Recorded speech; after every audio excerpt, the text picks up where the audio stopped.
Hello, and welcome again to Living English, where we learn how to speak English for work, travel, or study. In each program, we look at a short drama, then practice our English. So let's see today's episode of Sisters and Brothers. Remember, in the last episode, Anne arrived from Singapore. She met her business partner, Sarah. Now, she's checking in at her hotel.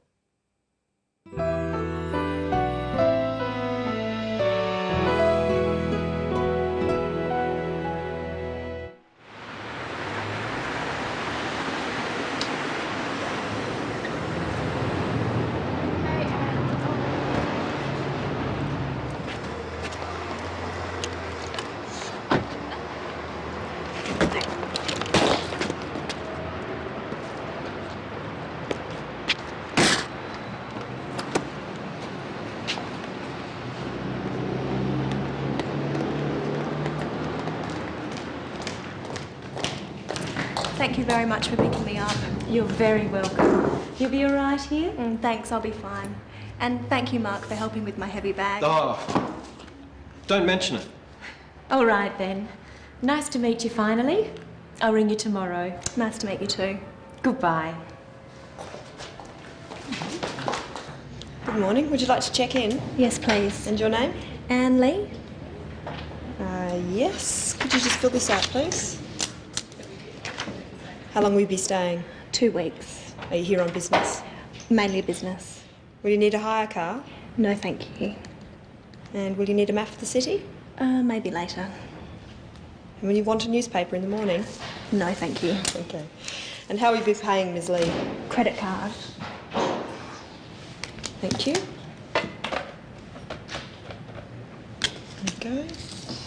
And here's your key. That's room 309. Enjoy your stay, Ms. Lee. Thank you. I hope I will.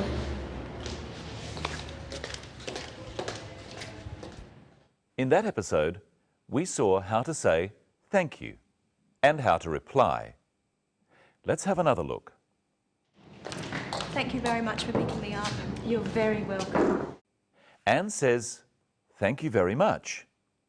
This is a polite way of thanking someone. Try saying, thank you very much for picking me up with the clip. You're very welcome. Thank you very much for picking me up. You're very welcome. Sarah says in reply, you're very welcome. This is a polite reply. Try at home with the clip. Thank you very much for picking me up.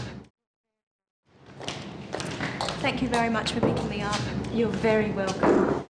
You're very welcome, or just you're welcome, is what we usually say when someone thanks us. Your is short for you are. You are welcome. Now listen for how Anne says thank you to Mark. And thank you, Mark, for helping with my heavy bag. Oh, She just says thank you. There's another way of saying thank you for everyday things. Listen carefully. You'll be all right here? Thanks, I'll be fine. Anne said thanks to a polite question. For small things like this, we just say thanks. In our next clip, listen for what Mark replies when Anne says thank you. And thank you, Mark, for helping with my heavy bag. oh, don't mention it. Mark says, don't mention it. He's politely saying that Anne doesn't need to say thank you. Don't is a way of saying do not, and mention means say. Now try saying it yourself. And thank you, Mark, for helping with my heavy bag. Oh, And thank you, Mark, for helping with my heavy bag. oh, don't mention it. In that episode, we also saw how to say goodbye. Nice to meet you too. Goodbye. She says goodbye as she leaves. It's a formal way of saying that you are going. Practice saying goodbye with the clip. Nice to meet you too. Nice to meet you too. Goodbye. When you get to know someone a little better, you can say, see you later. Practice saying this after me. See you later. See you later. Now, let's look at how to ask questions about what you're going to do. How long will you be staying? 2 weeks. How long will you be staying? We use the word will to ask about the future. Now listen to another question that uses will to ask about the future. Listen carefully. The hotel clerk speaks very fast. Will you want a newspaper in the morning? Here's another question from the clerk. And will you need a map of the city? And here's another one. Will you need a hire car? All these questions are about what Anne will do in the future. They ask about her plans. They ask about what she intends to do or what she is going to do. For example, the question, will you need a hire car, is asking about the future, about what Anne might need in the next few days. Now listen carefully in our next clip for another use of will to ask about the future. Thank you very much for picking me up. You're very welcome. You'll be all right here? Will you be all right here? Sarah wants to know how Anne will be in the next few days while she is staying at the hotel.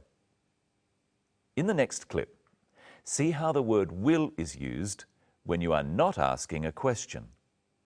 And here's your key. That's room 309. Enjoy your stay, Ms. Lee. Thank you. I hope I will. Anne replies, I hope I will, to the clerk, telling her to enjoy her stay at the hotel. She hopes that in the future she will enjoy staying at the hotel. If you are not asking a question, you use the word will after words such as she. She will need a hire car. I will need a hire car. And you will need a hire car. These sorts of words, I, she, you, are called pronouns. We use will before pronouns in questions. So if I say, will you need a hire car? It's a question. Listen to the difference. Will you need a hire car? You will need a hire car. Can you tell which one of these is a question? Will you enjoy your stay? Or, you will enjoy your stay. Will comes before you, so will you enjoy your stay is a question. It's asking about something in the future. When will comes after you are just saying what you think is going to happen. You will enjoy your stay. And here is Michelle. Hello, Michelle. How are you? I'm fine, thanks, Brenton. Hello, everyone. What will we talk about today? We'll talk about how to pay for things and more about the word will. Now, Brenton, you're going on a holiday to Fiji. I am? Let's pretend. I've brought some things here. Ask me if you'll need them, and you ask at home too, using will I need. Remember, it's hot in Fiji and there's lots of beaches. All right. Sunscreen. Will I need sunscreen? What do you think? Yes, you will. Traveller's checks. Will I need traveller's checks? Yes, you will. Sunglasses. Will I need sunglasses? Yes, you will. Teddy bear. Will I need a teddy bear? No, you won't. I might. Now you answer the questions. Will he need sunscreen? Yes, he will. Will he need sunglasses? Yes, he will. Will he need a teddy bear? No, he won't. Oh. Now, let's look at the scene where Anne pays for her hotel room. How does she pay? And how will you be paying, Ms. Lee? Credit card. Anne pays by credit card. How else can you pay for things? Well, you can pay in cash. So we say you pay by credit card or in cash. How else can you pay? Well, you can often pay by EFTPOS. EFTPOS stands for Electronic Funds Transfer at Point of Sale. You use your ATM card for this. And you can pay by cheque. In America, it's spelled differently. So we say you can pay in cash, by credit card, by EFTPOS, or by cheque.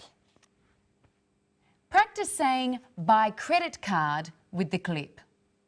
And how will you be paying, Ms. Lee? And how will you be paying, Ms. Lee? Credit card. Did you hear what the clerk called Anne Lee in that clip? Listen again. And how will you be paying, Ms. Lee? Credit card. She used her formal title, Ms. Lee. What's your formal title, Brenton? My formal title is Mr. Whittle. Men are called Mr. We say Mr. before our last name. My full name is Brenton Whittle, so I'm Mr. Whittle. So the Mark Taylor in our film is Mr. Taylor. Yes. And are you Ms. Crowden? I might be. I might not be. What do you mean?